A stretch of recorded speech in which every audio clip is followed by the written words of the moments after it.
Ladies and gentlemen, a new snapshot for Minecraft Java Edition 1.15 has been released. Here is 19w39a. This one is primarily focused around changes in the underlying rendering systems and around bug fixes. My name is slicedlime, I'm here to guide you through the changes in Minecraft 19w39a. Let's start with gameplay fixes. A change has been made so rails now place primarily in the direction that you're looking, much like other blocks. If there are other rails around, the rails will of course connect to them just like they used to, but if there are no other rails around, they will first and foremost place facing the direction that you're looking. If you placed firework on the side of a block, then it would get stuck inside of that block if there was a block above it. If you broke a pumpkin or melon stem that was attached, then it wouldn't drop seeds properly, it does in this version. And breaking an iron door by hand would still cause it to drop as an item. And in the previous version there was a claimed fix for boats, horses and other ridden entities popping away and then sometimes sliding back into place when you got out after riding them. That wasn't properly fixed in the previous snapshot, but it is in this one. Now let's talk visuals and rendering. In the previous snapshot we saw a bunch of new issues stemming from a modernization effort of the rendering engine of Minecraft. That effort goes by the name of Blaze 3D, and this version contains what you could call the second big step in that effort. That means that this version has a ton of rendering related bug fixes, but also a bunch of new rendering related bugs. Because many of them are extremely similar, I'm not going to go through all of them in detail, I'm just going to list them here very quickly.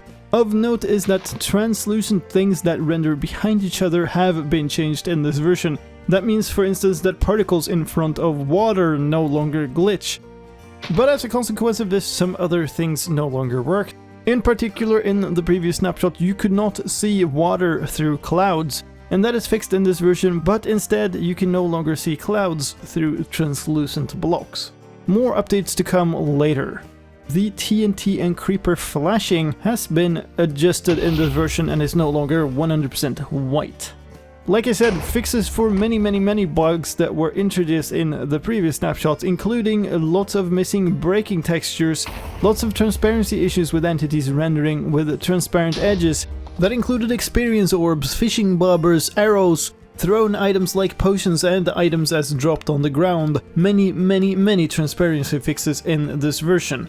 Other notable fixes: the fast graphics setting didn't make leaves opaque anymore, the debug command for rendering chunk borders didn't work anymore, shulkers with Z-Fight as well, that's fixed, and the crystals didn't render properly, banners had some rendering problems as well, and so on. In terms of user interface, blocks were rendered incorrectly in inventories when there were certain blocks in that inventory.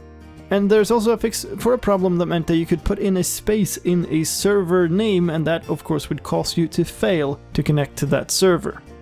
Together with this, there are some changes to the resource pack formats. Most of these were in the previous snapshots, but they weren't mentioned in that changelog nor in my video, so here they are now.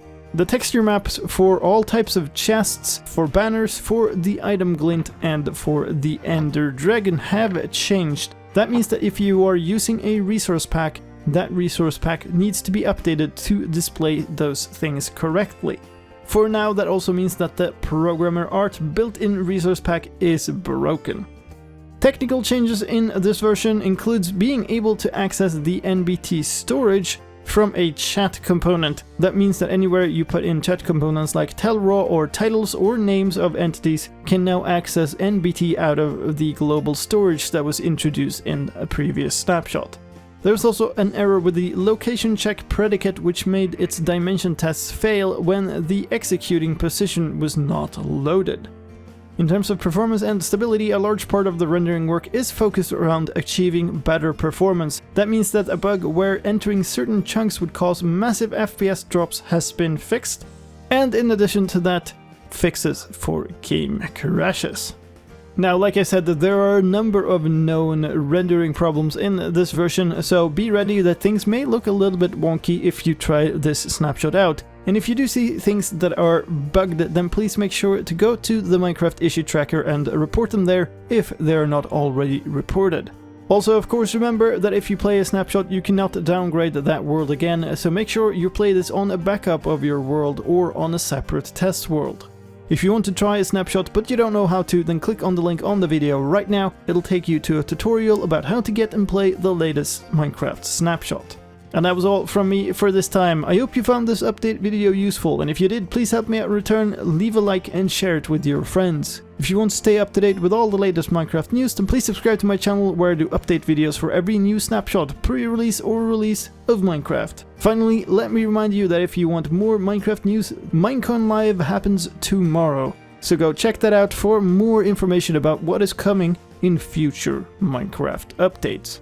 My name is slicedlime, thank you for watching, and I'll see you next time. Take care, bye bye.